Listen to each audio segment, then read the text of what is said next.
Welcome. I have no idea what's going on, guys. This could be a major fiasco. To Lighting for Profits, your #1 source for all things landscape lighting. Powered by Emery Allen. From lighting design, install, sales, and marketing. And almost like, okay, is this where I get beat up in front of my friends? Like, what's going to happen? We discuss everything you need to know to start and grow a successful landscape lighting business. That's what I like. Now, here is your host, Ryan Lee. What is up? What is up? Welcome to Lighting for Profits, powered by Emery Allen. This is your place. This is your space to learn about landscape lighting, to learn about being a better business owner, being a better leader. If you're looking to start or grow a landscape lighting business, you're definitely in the right place. But it's more than that. We're here to help educate, to motivate, to help you dominate. So super excited about today's show, guys. We've got a guy I met about a year ago. And got to know him pretty well. And I think you're going to want to get to know him pretty well because super successful at a young age. I'm like, holy cow, like this guy is already killing it. And he's got like multiple lifetimes ahead of him. So today we've got Wesley Bloome with Wise Guys Pro Wash. So before you turn out, when you're like, wait, Pro Wash, like, are we talking landscape lighting or what? Like, stick around. I promise you, you're going to be able to learn from this guy and implement some things into your business today. It's going to help you get to the next level. So super excited to have him on. We're going to have him on in just a few minutes. Just want to thank you guys for being here. Thank you for your support. As always, I'm just always asking and begging for reviews. I don't know why. I just feel like as a business owner, we're supposed to ask for reviews, but I'm not sure if it helps me with the podcast. But still, if you're bored and you're like, well, I think, what should I do today? Well, just go give me a review. So go to, I don't even know I know Apple does it and Spotify. They're the ones that do reviews. So there's not like a link. They make it complicated. So if someone wants to start a business to help podcast people get reviews, that would probably be a cool software. You guys should do it, make millions of dollars, and just give me a 1% royalty. So guys, before we, I just want to go over some announcements. We are going to do gift card giveaway. That's right. That we're going to play that game again today. The winners have been posting their picks of their gift card that I give them. I'm bribing people to listen to the show. So all you got to be is the first person to answer the question correctly. And you're going to win some money today here if you're here live. So super excited about that. And by way of announcement, also, we've got Landscape Lighting Live. So if you're looking to learn more about landscape lighting, maybe you're thinking about getting into the industry, you want some hands-on training, or you're trying to level up and get to the next level, or maybe you've got staff and you hired a new installer or a salesperson and you want to get them trained up, send them to hang out with me. We're going to be in Tampa on February 21st and 22nd, Tampa, Florida, Landscape Lighting Live. Just go to landscapelightinglive.com to get your tickets. This will sell out. I've only got 25 seats for it. So we've sold a handful. I don't know how many, but you've got time, but don't wait too long because it will sell out. And I promise you're going to be like, well, can we just do one more? No. You're not coming, right? So just go get your ticket right now. It's going to be a party. We're going to do some training. They're going to be long days. It's going to be hard, but it's going to be awesome. And then Wednesday night, the finale, we're doing a big giant party on Clearwater Beach. It's going to cost probably all my profits. We're going to spend a ton of money. It's going to be a fun party where we're going to do dinner and drink. So you have to be a member of Landscape Lighting Secrets or attend the Landscape Lighting Live training to come to that party. So that's going to be a blast. So, one thing that I got to thank is Emery Allen. I mean, these guys have stood beside me. I went and hung out with them at the GIE Expo. And basically, I got to hook them up for hooking me up. So last week I did the read in a sexy voice. So if you missed it, go back and listen to Sexy Voice and maybe I'll pull it out next week or something like that. Excuse me. That was bad words. But today it's a different accent. Guys, a fixture is only as good as the source of light inside it. This light source is what your customers and future customers will ultimately see at night and will result in thousands of dollars in return business for you, along with glowing referrals. Emery Allen believes every lighting professional should have access to a light source engineered from the ground up, dedicated to high performance when you need it most. At the end of the day, it's what's on the inside that counts. Take advantage of Emery Allen's world-class customer service and 10% off your first order for new clients. Just email Tom G at emeryallen.com. He'll hook you up, get your account set up. It's Tom G at emeryallen.com. And remember, they offer discounted contractor pricing. So get with Tom G at emeryallen.com. All right, guys, I'm just trying to have some fun. Okay. And rather than just say the same thing, I'm just trying to have some fun. We tried sexy voice. We tried, I don't know if that was Aussie. I don't know if that was Irish. Put your vote in. Let me know what you like, which accent, or maybe none of the above. What's up? I don't know who you are, but if you want your name to display, I think you go to streamyard.com/Facebook and you can give them permission to display, or you can actually tune in through my YouTube channel or from my personal profile, Ryan Lee. If you go in through one of the groups, for some reason, it doesn't display the name. Sorry, but appreciate you being here. All right, guys. Again, in just a few minutes, we're going to have Wesley Bloome with Wise Guys Pro Wash. You're going to want to stick around. This is going to be an awesome episode. Wesley has done some really, really cool stuff in his business, and I'm excited to have him on. Before we have him on, what's up, Eric? Thanks for being here, man. Eric is in Nashville, absolutely killing it. New into the industry in the last few years, but literally making some major moves. So thanks for being here, buddy. But before we have Wesley on, I want to talk about something that's really, really important. And it's just been on my mind because of a recent experience I had. And I want to talk about the client journey. And I really want to talk about the whole customer experience that you're providing. So first of all, if you are the person that's still answering your phone, like not your personal phone, but your business phone, then there's no excuse for this, guys. Like there's answering services that aren't just answering services like Jill's office that can like hook you up and like act like they're one of your team members, right? So get someone to answer the phone. I think I've shared this before, but I remember growing to a point in my business where I was answering the phone, I was doing the quotes, I was doing maintenance, I was kind of doing it all. And I would miss phone calls all the time and I didn't even think anything of it.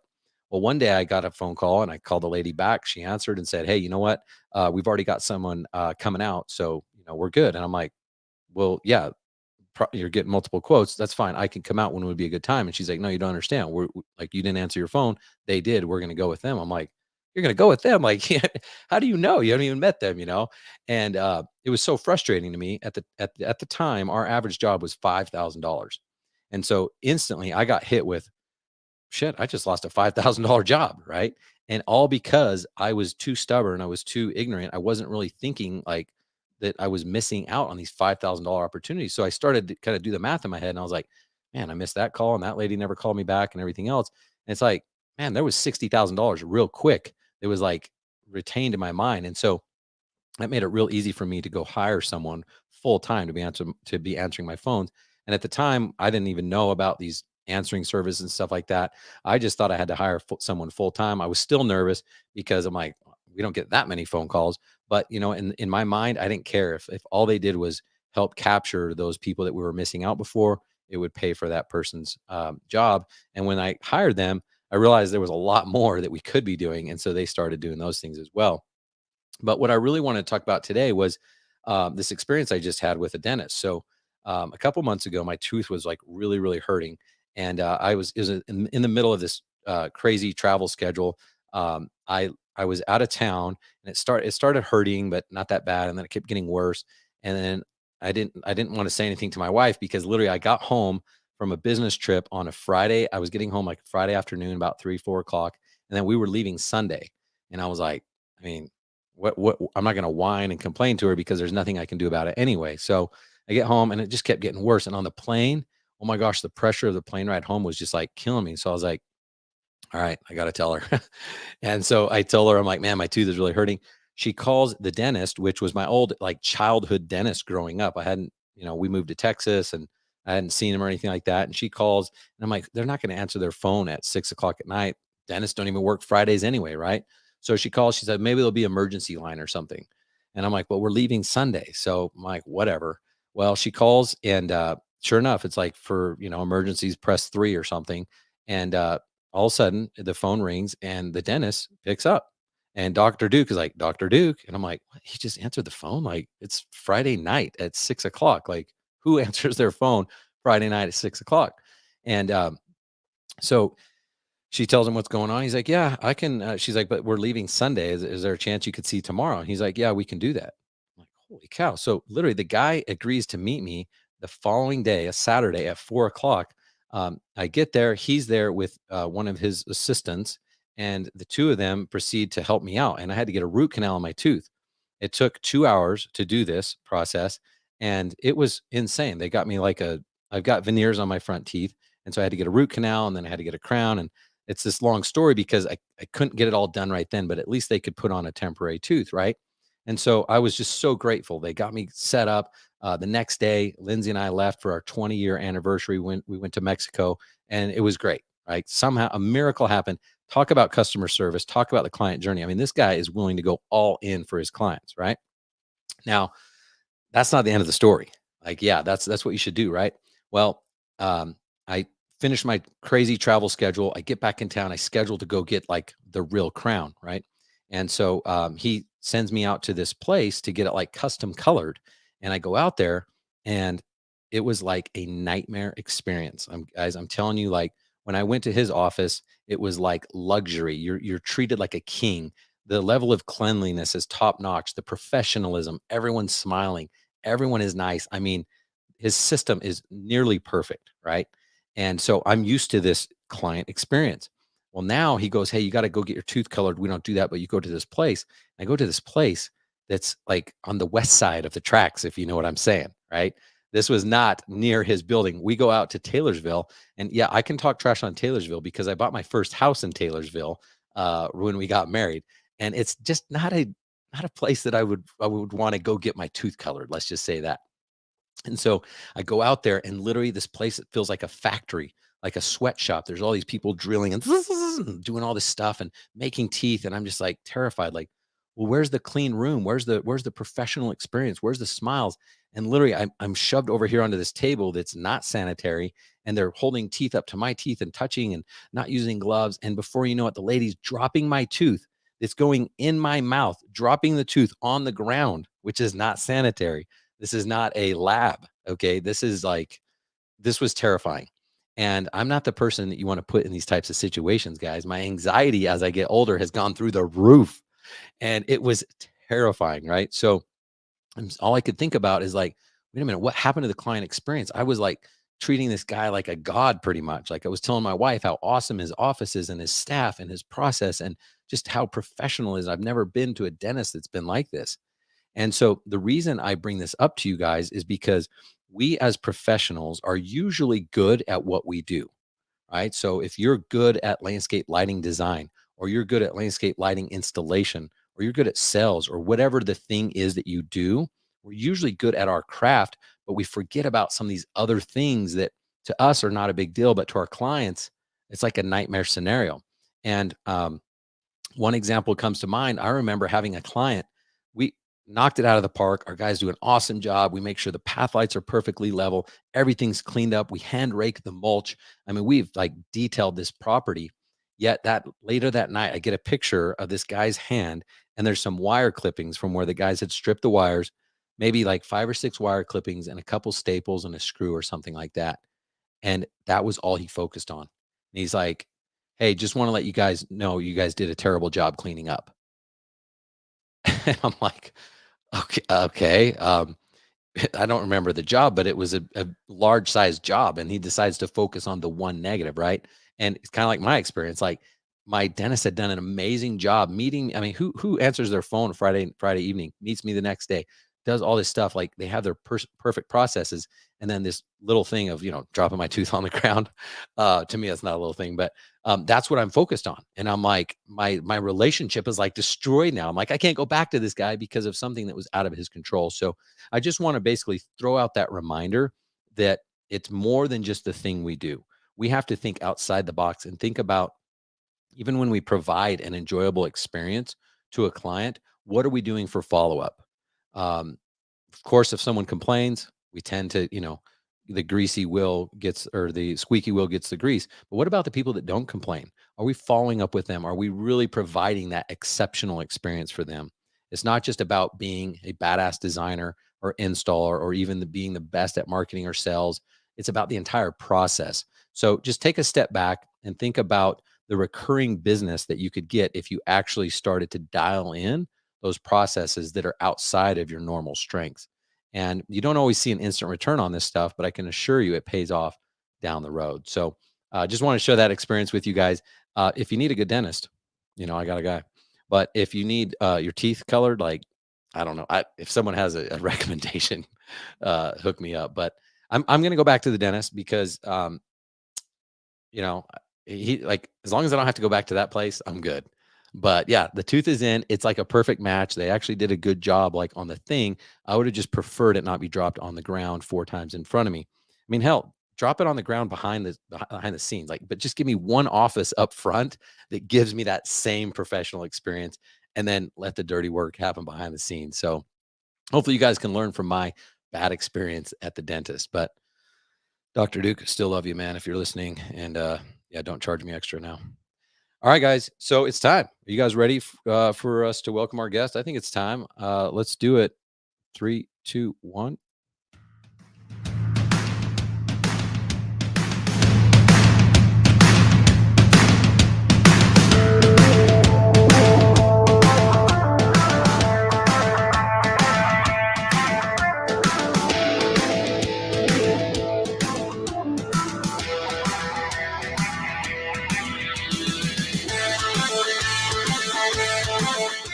What up? What up? How's it going, Mr. Wesley? It's good, man. How you doing? Good. Thanks for being here, man. Of course. I like the walkout music. Yeah, I'm thinking about I'm just not organized enough yet, but I'm thinking about just reaching out to people and be like, "Hey, what's your walk-up music? We'll get that played for you." Tie sports into it. I like it. So, well, man, I really am really excited that you were willing to come on here, share a little bit about your story and stuff like that. Obviously, it's lighting for profits, and we're gonna tie that in because of some of the things that you've been doing. But your progress so far and your success so far has been with pressure washing. How did you decide to get started into pressure washing? I actually kind of started by accident. So one of my buddies called me up when I was in college, and we were trying to figure out what we wanted to do that summer to make some extra money in addition to our other jobs. And he thought of landscaping, which I was like, that's not going to work because no one's going to fire their landscaping service for 2 college kids to do a terrible job for 10 weeks and then leave them. And he was like, that's a good point. And so I thought of pressure washing. I had never done it. He'd never done it. I didn't have a machine. He didn't have a machine, but I thought it was a great idea. So we figured out that his aunt had a machine that we could borrow. And after the first few weeks, I kind of scared my friend away, but I thought that it was something that I could, do to pay for my school. So that's kind of how I got started, was from there. And that was before my sophomore year of college. And then I grew the company when I was in college, paid for my college that way, and then just kind of decided to grow it after school. Nice. Well, let me read your bio. It's short, and I really like it because it brings up some things I want to talk about. 27-year-old CEO of Wise Guys Pro Wash in Atlanta, Georgia, started out of his freshman dorm to pay his tuition while playing football and tennis at Maryville College. After graduating in 2017, guys, that was only 5 years ago, Bloome has grown the company into one of the largest and highest rated in Atlanta with nearly 30 employees, 12 vehicles, and 7-figure revenues. So congratulations, my man, for making it this far. Thanks. I just turned 28 like 2 days ago. So technically I'm now 28, but You're so old. Yeah. Let's change it on the bio. I know you might want to kick me off the show now. Yeah. Sorry about that. Yeah. It sounded cooler as a 27-year-old. 28, it's like, oh, that's expected, Exactly. So now you're maybe 5.5 years in. Let's talk about some of the things that you've learned. How is it different now than you expected it to be when you were starting? I think that one of the biggest differences between what I thought it would be at this point is that I think we all kind of think that you get to that $1 million mark, and you hit that, you hit that, and then all of a sudden something happens, that it's like this, this major difference happens. And so, and I thought that was going to be the case. It was. And then I thought, oh, maybe 2 million that'll happen. Well, that didn't happen either. So I think that's one of the big things early on is that, you just continue to push that goal further, and the journey continues. And it changes, as you get as the company grows in terms of what you have to do. There's a lot more suck in the beginning, than there is once you reach these thresholds. But I think like you're the same person. Like I'm still the same person now that I was back then, and I think that back then I thought I would be someone else almost. You're visioning that far in the future, and it's hard to remember that it's actually you. When you got to those some of those challenging times where you felt stuck, did you ever go back and be like, okay, maybe this isn't for me. Maybe I picked the wrong industry. Maybe I should go get like I don't know what your college degree was, but maybe you should go get a job. Did you ever have those thoughts? Oh, I have those thoughts all the time. I'll never forget, finance and accounting is what my degree was in. I actually got good grades, so that was always something kind of, that I always thought of, like, "Oh, just go get an MBA." I could get into a good school. I could use the money that I made from pressure washing. And so, 2018, the 2018 was so hard because that was the first year that I ever hired full-time employees that I didn't have any like I didn't know them at all, just random people that I hired. Yeah, And at first it was like friends, so they're willing yes. to put up with some stuff. Now it's like, well, this is a random stranger that I have to support now. Oh, I remember I thought that my first employee was like a stud. Yeah, I completely disregarded the fact that there was multiple times where he would run out of gas on the way to work, and I would have to go bring him gas. I thought that was just part of the game. So you didn't know, like, yeah, you're like, well, this is being an entrepreneur. You just deal with other people's problems. Oh yeah, it was like, that's my job is to make sure that he's got gas, in his car to get to the office on time. So it was, there were so many times I remember I would always think to myself like, how does anyone ever do this? Like this doesn't add up. Like it doesn't make sense how you can get other people to do what you want them to do. And so, I battled hard in 2018, man. 2018 was brutal. Fortunately, we ended that year, around 400,000 in revenue. So, like numbers wise, it wasn't bad, but mentally, it was extremely difficult. And I thought about quitting a ton. That I actually told myself, I made a commitment to myself at the time that, like, because at the time I was 22, and I made a commitment to myself, or maybe 23, actually, 23. I made a commitment to myself that until I was, I guess it was at the time 25, I'm not even going to consider quitting, like not at all. And that was one of the big things that helped me a lot was like it took away the thoughts of like what's on the other side of the fence, and it made me really focus on where I was. And so, Nice. that was something, and I did it again. So I reset that to 30. And so I have 2 more years of basically, Then you can staying focused on. then you can quit. Cool. Yeah. Yeah, So, exactly. well, I really like that because I did something similar. Like when I got my wife to somehow believe in me, we moved to Texas. I was like, we'll go for 2 years. Like we're going to do 2 years. Even if we hate it, we're committing to 2 years. And then we made it through that. And I was like, let's lock in another two. And I think that is huge because a lot of people will get to that phase you got to. They hire the people and are like, that was a mistake. I'm all I'm dealing with is more stress right now. And I'm making as much money or less than if I was just to do it all myself. And then they don't have a reason to stick with it. So they just back off and either quit and do something else, or they just, retreat back into like, I'll just do everything myself. And then 25 years goes by really quick. And they're like, shit, now what? So good for you for at least, figuring out your method of how to stick with it. It was basically like the one of the big things that I really like, the concepts is, burning the ships, of like, when you go to battle, I don't know who it was, but you go to battle and you burn your ships right after you land on this island. And it's basically like you've got no way of turning back now. That was kind of I needed that personally to set that for myself to basically eliminate, any get that out of the way. Plan B doesn't exist right now. We're focused on plan A, and plan A is gonna work. Love it. Love it. I love the burning the boats. I don't know who it is exactly. I give credit to Hernan Cortez, the Spanish Okay. conquistador, but I'm not sure if that's right or not. A lot of the stuff I say is probably not truthful on the show. I'm sorry, you guys. All right. So let's talk about kind of how you got that growth so quickly.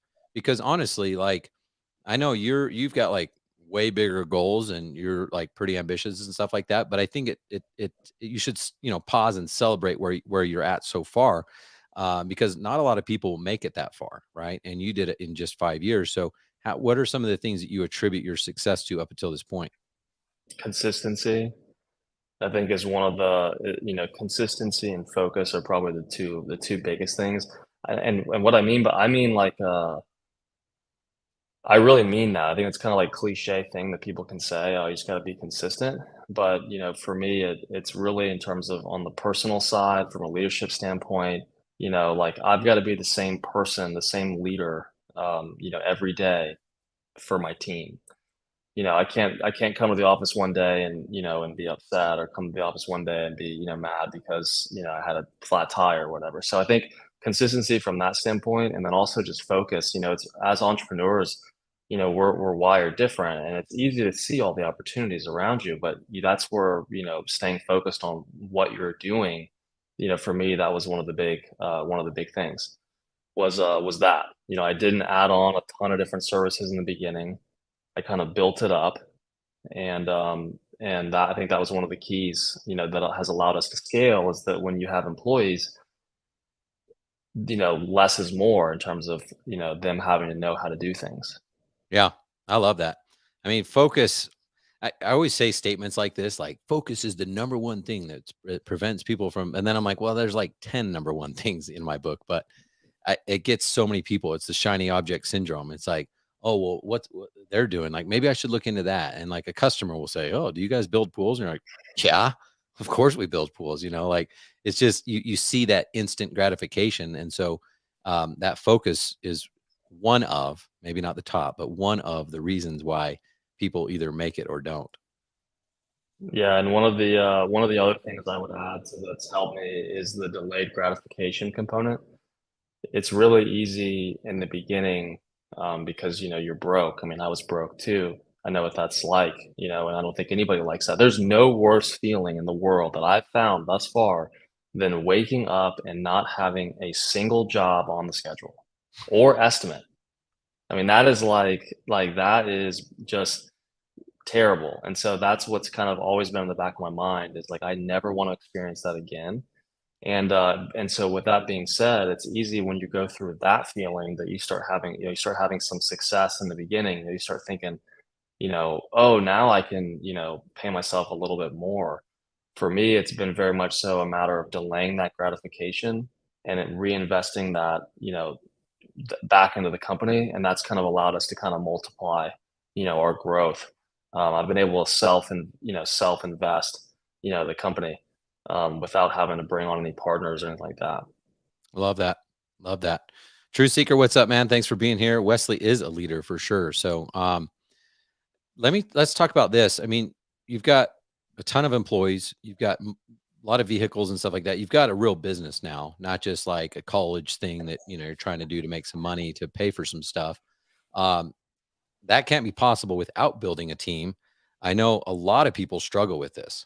They're maybe good at sales, or maybe they're good at the thing they do, but it's like, I've tried hiring and it doesn't work. This guy was this, and I had to go get this guy gas every Monday or whatever. What has been your trick to really recruit and retain these good team members? One of the biggest tricks for me has been, um, not having some lame job. It's really easy with what we do to focus on the non-sexiness of it. Yeah. Come work for me, and you can spray water when it's 90 degrees outside, and you can Mm, guess what? You get wet too and dirty, and you can smell like bleach when you get home. Like, this is a great, a great job. And I think it's basically kind of, peeling it back, and and trying to create an environment that people want to be a part of. I think in the beginning, the mentality is, I need employees. That's great, but like, you don't deserve them, and like what, and I think that as business owners, we start to lose sight on the fact that nobody owes us anything. Everyone tells us how great we are for starting a company and all that, but it's like, ultimately the universe doesn't care. Nothing's given to you. So I think, it's changing that mentality of like, if I'm not guaranteed employees, how do I get them? And that's where you start thinking through like the little things, how can I make it more enjoyable for them? Perfect example, real world example for you today, Ryan, is that, one of the things right now that we're trying to work on operationally is that it's taking us a little bit longer to leave in the morning. The technicians after our huddle to get out and head to the job sites. And part of that is because we implemented to where now we're actually turning on every piece of equipment and testing it before we leave, which has been awesome because we reduced the amount of downtime we have once we drive all the way to the job site. But that added more time in the morning. So now it's a matter of like, well, how do we how do we kind of make get that back? Well, one of the things I noticed was that guys were the trucks are behind our office, and I would see them walking back and forth, carrying different things. So today we just bought carts. So every truck has a cart.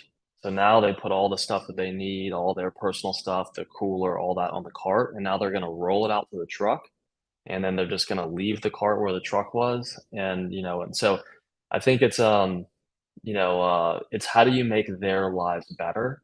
And you could look at it like $80 a cart times 5 carts. Oh, that's however much money. But it's really more a matter of like, how do you make it better for them? And if you can continue to make it better for them, they're going to make it better for you. Yeah, that's well said. I remember actually being in, like, when I was hiring people, thinking like, should I be honest with them? Because I knew that we weren't a very good business, and I was like, I don't want to like tell them how awesome we are because I'm good at sales and I'll sell them on the position. Then they're going to find out who we really are and then they're going to quit. So like even in my interview, I would be like, yeah, it's okay. I mean, we got to work like long hours and it's like it's not that awesome. You sure you want to do it? And I'm like, who is this guy? Like, what are you doing? So I can totally relate to that. I think a lot of us get hung up in that and we're like, well, listen, I'm paying you money. This is what you do. And it's very transactional. And the people like you that are really successful and hiring doesn't seem to be an issue and retention seems to be easier is you've got awesome culture. Like you're on the same page with these people. Like they respect you, you respect them. It's a two-way street.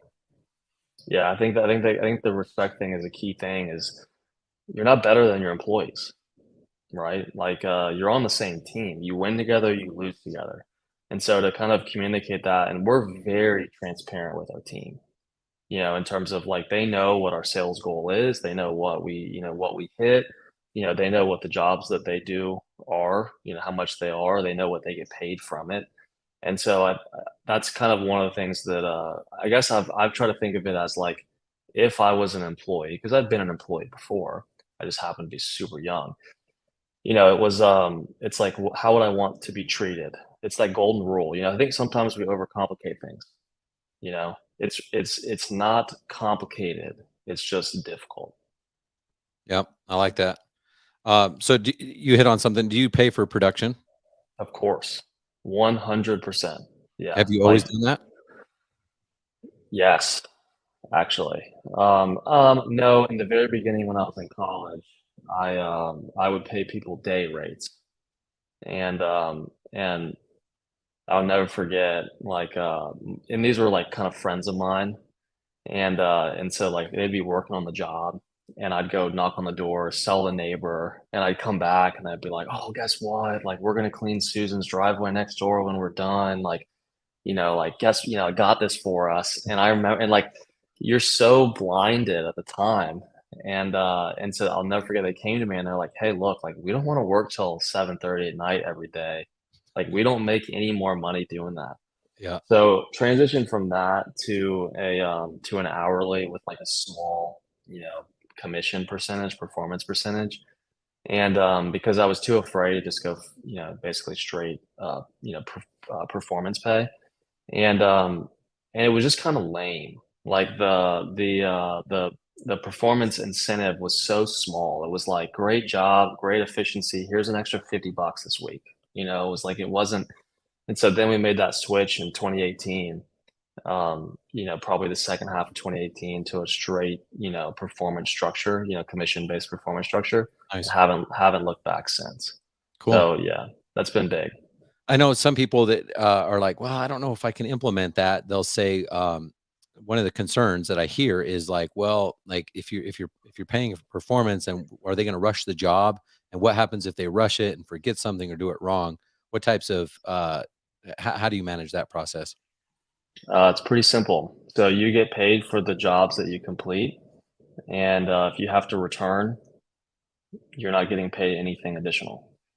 So, it's one of the way it's basically self-policing. If you go out, Ryan, and you bang out, a ton of jobs and all that, you crush it, that's great. But now tomorrow, you get to go back to all those places that you went to originally. So, and again, I'm not an attorney. Don't try to, it's like you got to make sure that, that it works in your area and all that stuff. Like it's got to be it has to be written up correctly, but that's the basic premise behind it is if you don't if you have someone else fixing the mistakes, then you're not self-policing it. Cool. Did you want to show off your cat? I haven't heard her in the background or anything. Can we see the Uh, cat? I'm sure she'll be back. All I right. mean, Next time, she next- comes and goes. I think she needs to make an appearance. I mean, this could go viral. This could be huge. All right, yeah, I'll introduce you all to her. We've yet She's- to have an animal on the show. Yeah, it's a couple minute rotation. She'll be back. Okay. Yeah. All right, let's do this. I want to take a break. We basically are going to give away some money right now, guys. So we're going to play a little game, a little trivia. We'll call it that. And all you have to do is be the first person to answer the question correctly. So let's get ready to play the game.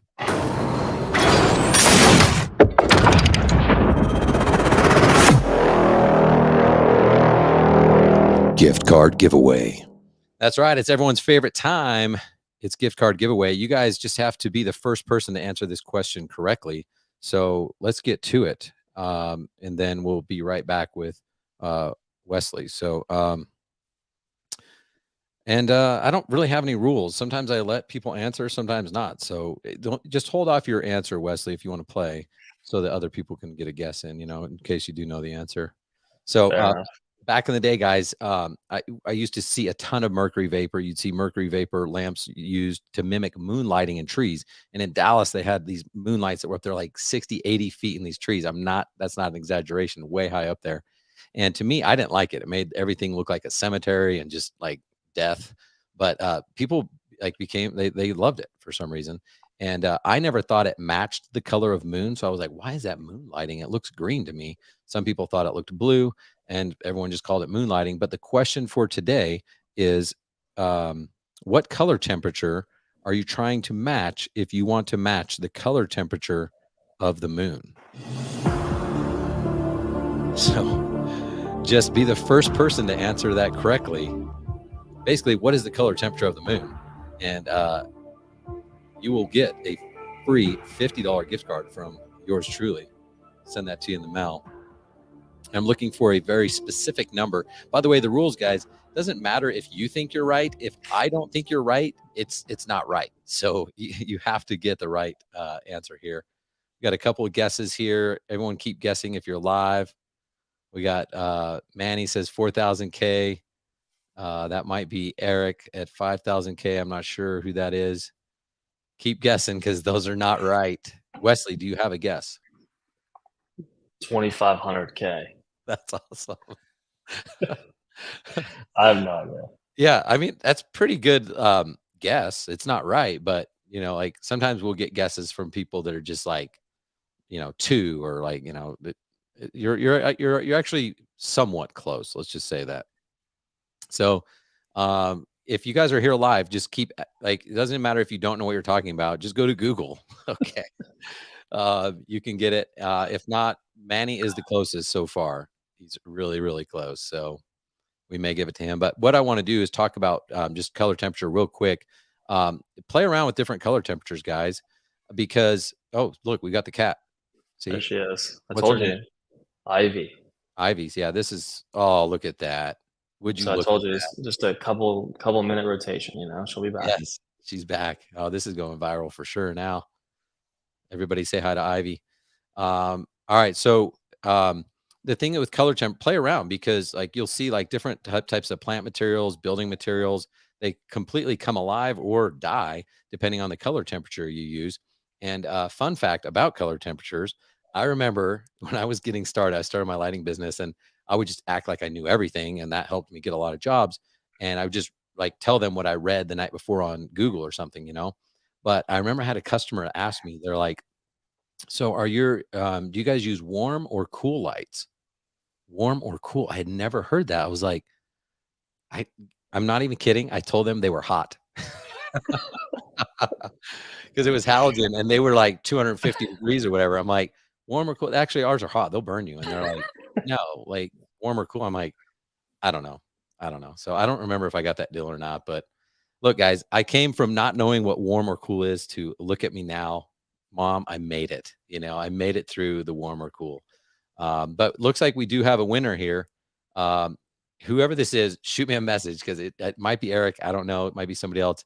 But 4,100K was the actual number I was looking for. Manny, you were close with the 4,000, but according to Google and some other sources, it's actually 4,100K. So congratulations for winning gift card giveaway. Whoever you are, send me a message or we'll look it up later. But I do want to get your address and stuff like that so we can get you hooked up. So, all right, guys, thanks for playing. Let's get back to Mr. Wesley. So, one of the things that I want to ask you about is, we're always talking about like work on your business versus work in your business. How much time would you say right now that you've got your business a little bit more established? How much time are you spending working on your business versus putting out fires and kind of doing the working in the business? I think that it varies.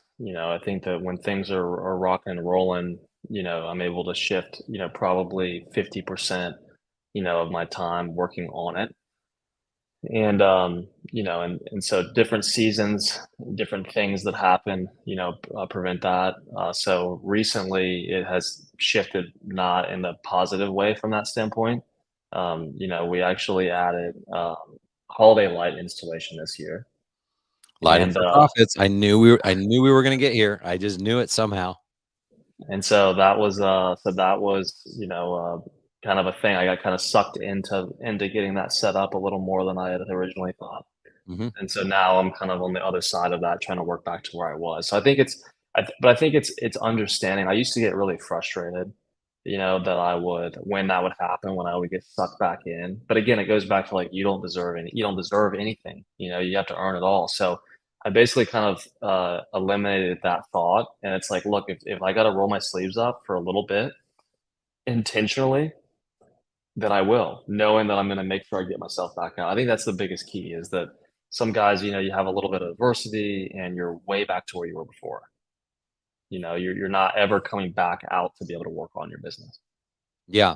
I like the word you used, intentional, because most people, including myself, even now, I'll find myself like I think people forget, like I'm still growing a new business. Like I'm still like kind of going through challenges that I'm talking about like live on the show. Right. And so it is sometimes me working in the business, like doing the thing. And then sometimes it's working on. And I think the key is being intentional. And it's so easy to not be intentional because of the strong pull from team members, clients, systems breaking, whatever it is. And so it's easier to just work in the business sometimes. And I'm constantly telling people, schedule time. You have to be specific. You have to be intentional and say, this Wednesday from 4 to 6, I don't care what happens, I'm working on my business. And that's the only way you can continue to progress. Otherwise, it's just too easy to get sucked back into it.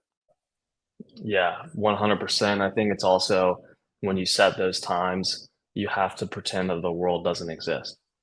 Like you have to go on do not disturb or airplane mode with your phone, and you have to be for me, I know myself, I got to be door closed.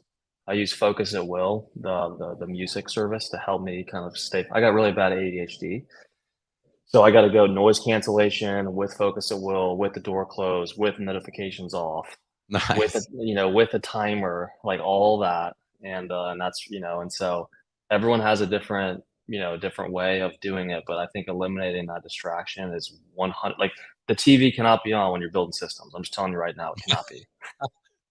Well, exactly. People are like, "Oh, I don't have time to work on my business," yet they're on Facebook for 2 hours a day. So, it's all about being intentional for sure. And for Um, me, for me, what I found, especially in the beginning, when earlier on, the morning was the best time to do it. And I don't mean just like, oh, 8 o'clock. No, no, no. Like I mean, like I was getting to the office at 5 in the morning, and from 5 to 7, that was my opportunity to focus. And the benefit in that is that you can basically shut the world off. Nothing really happens between 5 and 7. So versus, trying to do it at 2 p.m. in the afternoon, like that's a little harder because there's actually people awake then.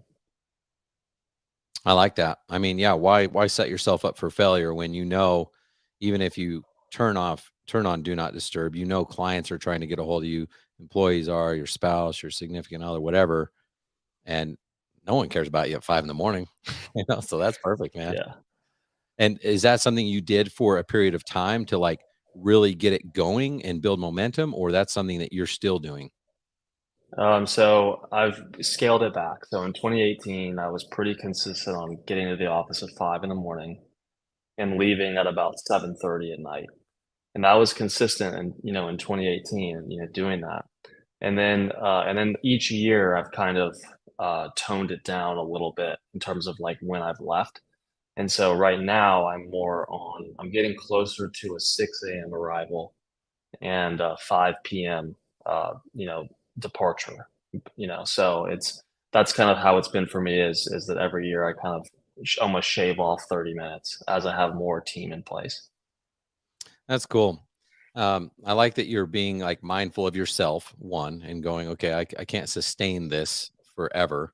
But I really like the fact that you are sharing, like, this is the truth, guys. Like, a lot of people want the glamour, they want your level of success, but I don't know that they're willing to do a 5 a.m. to 7:30 p.m. for a year, and then a 6 a.m. to whatever that time you said, set 5, yeah. 5 or whatever.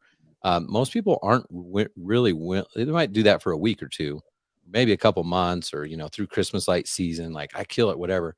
But then it's like, well, now I got 9 months to rest for the next grind, right? So I think it shows incredible amounts of discipline, and I think that's another one of the number one things that you need to be able to get to the next level. So that's awesome, man. Um, I think the key is like you got to look at it. I look at business from as like a bank account.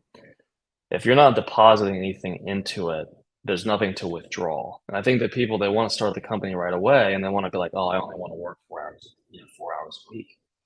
That's great, but you got nothing there. There's no business there, and you're not going to get a business there working 4 hours a week. Like we're at a point now, and I've probably been at the point now for the last couple of years where if that was what my goal was, I could have started to take it back, and I probably realistically could have worked 4 hours a week, but it doesn't align with my goal. And I think that's important to know about yourself is what is the goal really, for you. Everyone's different. And so for me, I know what my goal is, and that's how I'm heading in that direction. So it goes back to the intentionalness. It's not like oh I didn't realize that I was working 60 hours a week. Yeah, I love that. I guess that's honestly kind of the reason why you get a millionaire who's worth $100 million, and you're like, well, wow. I mean, you could retire your family for generations, whatever. But they have bigger goals. Like, yeah, they're fine financially, but that doesn't mean they're happy. So that's that what motivates them to become a billionaire or whatever those different levels are for them. But yeah, I like that a lot. Do you guys talk to me a little bit about marketing, because you've done a good job creating culture. You've got you've got a recruiting system down. You've got retention. You've got your systems down for that. How do you stay ahead of the beast with marketing and sales? What types of strategies have you come up with there? Yeah, I mean, I think that out of all of the different, in full transparency, out of all the different areas of business, I think that marketing has been the one that I've kind of um, been like the ugly stepchild almost through this process. I think a lot of people are.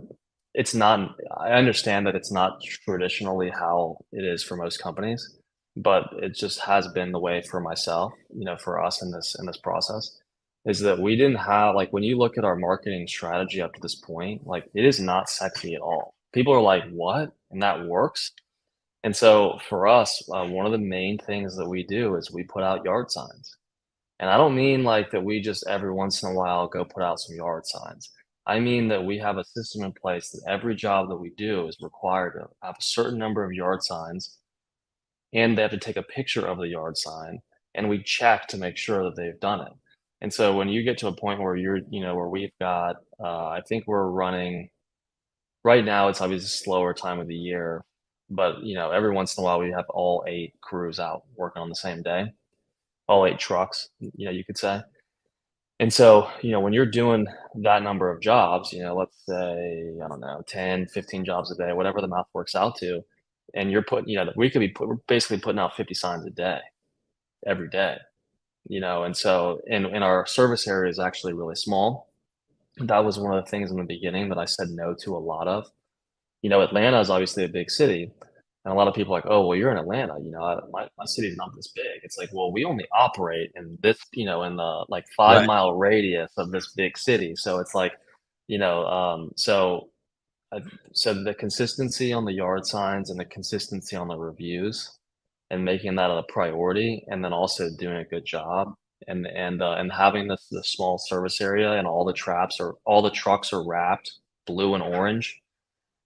It's like it almost starts to create an omnipresence. Whether people hire us now or not, they know who we are. Hmm. And so when their house gets dirty, we're gonna be here. Love it. I mean, your branding is on point. Like it's very crisp, very clean, very memorable. Um, so the yard signs, like, help me understand because we didn't do that. We did like 2 jobs a day, like we didn't do the same number, but I was like, I had like hundreds of yard signs at our disposal and we did try to do similar things, but we would get calls on yard signs when we put yard signs out, and magically we wouldn't get calls on yard signs when we didn't put yard signs out. Do you tie Yeah. that to their pay, or that's just part of you following up saying, "Hey, you guys didn't put out a yard sign. This is It's part of their job responsibilities. okay." So, when we hire them, we have a list of job responsibilities, and it's one of them. Just the same as, refilling the bleach tank on the truck at the end of the day, that's part of their job responsibility. So it runs in line with that. It's an expectation of, like, to be a part of our team. This is one of the things that we do. And so, and again, it's not groundbreaking. People are like, "Oh, yeah." It's like, it doesn't have to be complicated to work. And I think a lot of people forget that. It's like, if you can be consistent with it, and that's what we are. And we're getting to a point, we've kind of tested it where we started putting out 2 signs per technician per job. And so, which, if you have 2 guys working together and they have 2 jobs that day, I mean, that's like 8 signs, Yeah. per truck. And so what would happen, that's where we found kind of that diminishing return, where, guys would start putting them too close together, and then we start getting calls, and then that. So now if you look on Google, we now officially have some 1-star reviews associated with yard signs. Came But from it this. only, yeah, but it only took like, you know, 850 5-star reviews and years to now. And so we reverted back to where we were before, and it probably won't happen again. And are they throwaway signs like the Coroplast and you're just Yeah. leaving them like, wait, if the client throws it away, they throw it away. You're not going back. Yeah. So we put 1 sign in the customer's yard. We actually put a sign in the customer's yard when we sell the job with a rider sign that says "coming soon." So that's a requirement from the sales team. And so again, the way I see it is that you got to claim your work. And I think with landscape lighting, it's the same thing. It's like, if I'm looking outside the window and I see, Ryan, my neighbor, is getting some landscape lighting put in, especially in the front yard where I can see, I guess around the, driveway or walkway or whatever the case may be. And I see him working and I see the result and I'm like, man, this looks really good. Do you really want me to go to Google, or do you want me to be able to see, like, oh, that's who they hired? Mhm. Because I might not even be friends with you, Ryan. You're just my neighbor. I don't really want to have to walk over. I don't have your number. I don't want to have to walk over there, knock on your door, and be like, "Hey, Ryan, who'd you use?" So you combine that with 5 around flyers that we also require on every job, and now you're making it easy for the neighbors to reach out to you and know your work without having to, do anything, uncomfortable. They don't have to talk to anyone. They just see, "Oh, this is who they used. Yep, the sign's there. I'm gonna call I love it.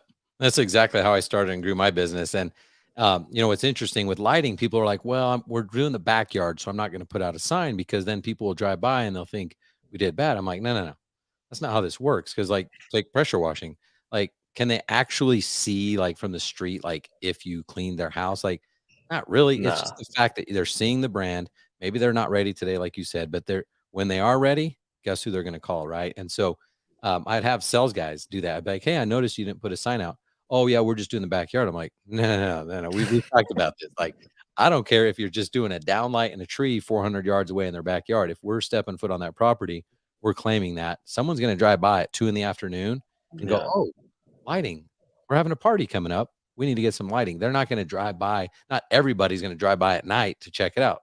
Sure, some people will, and we'll have that to our advantage. But yeah, I think so many people are overcomplicating things, like you said, and like looking at all these things, and they're stepping over these tremendous opportunities, the 5 rounds, the yard signs, the online reviews that bring easy money with hardly little investment, you know? Yeah, like it costs us like what we do is we buy, I don't know the size of the yard sign stakes, but just your standard yard sign stake, and we cut it in half and we pre-assemble the stands, the stakes in the signs, and they're on the shelf. So it's very easy for the crew. All they do is behind the driver's seat, they have a certain number that they have to have at all times, and they take that out and they put it straight into the yard. So the benefit in cutting the stake in half is that not only does it save you money because it's half, the cost per, but it's also lower to the ground. So you're not going to have these leaning signs that look terrible and the wind takes and the car drives by and it's slinging back and forth, So it's more stable and it reduces costs. So for us, we're using 24-inch by 18-inch, two-color double-sided. And with the stake, our cost, it's gone up a little bit this year, but we're about $2.60 per. Dang. What volume? We buy 1,000 at a time. Okay. Yeah. So, well, this year I got a little bit frustrated because we ran out, which we'd never done. We were in the middle of moving offices, so like everything was a mess. And so I got very frustrated. So I ordered like 5,000 because I was like, we are never running out ever again. Oh, that's awesome. Don't recommend doing that. That gets pretty expensive. Yeah, you got to get an extra room just for the signs now. Yeah, we bought pallet racking, so it was like might as well put some on it. Yeah, that's awesome. Yeah, I mean, when you're buying lower volume, you probably won't get that good a deal. But I remember paying, $3 or $4 a sign, which was, I mean, nothing. If we spent, Well, your ticket's higher too. I mean, we yeah, have pretty good tickets in our industry. I mean, we're about a $1,500 average ticket residentially, which for what we do is pretty good. For you though, that probably not that good, right? no, we don't do. Most people won't do a job for 1,500. 7,500 was my average job. I've got clients that are actually way more than that. Some are a little bit smaller, but yeah, like a minimum job's gonna be $2,500. So I think you can afford $10 a sign if that's yeah, what it came out to.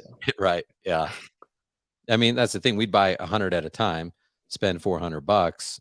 We really only need to get one job out of those 100 signs to justify that cost. So Yeah, and I think it'll be pretty easy to do. Plus, if you think about it, you really could spend even more, like for a $7,500 ticket to get one job. I mean, you've got even more. You could probably spend 3 times that amount to get one job and you'd be in a good spot. but people want to know about Facebook ads or Google ads or something Look, else. I'll be the first to tell you that I have struck out 2 different times with Facebook ads. I don't mean like 2 attempts. I mean like strike one, two, three, and then strike one, two, three with Oh, different companies, different times of the year. I mean, it's been impressive. So I've basically, I'm not saying it doesn't work. I'm just saying I'm done playing ball. yep. Y'all keep doing what works for you. Well, while we're wrapping up here, any final advice you want to give people? I know for me, I'm always trying to just help people that feel stuck in whatever manner. Any advice you want to give to someone who maybe feels stuck in their business? Yeah, I mean, I think one of the biggest things that you can do, anytime that I'm truly stuck, very, very frustrated, which happens, is that I really start to kind of bring it back to gratitude.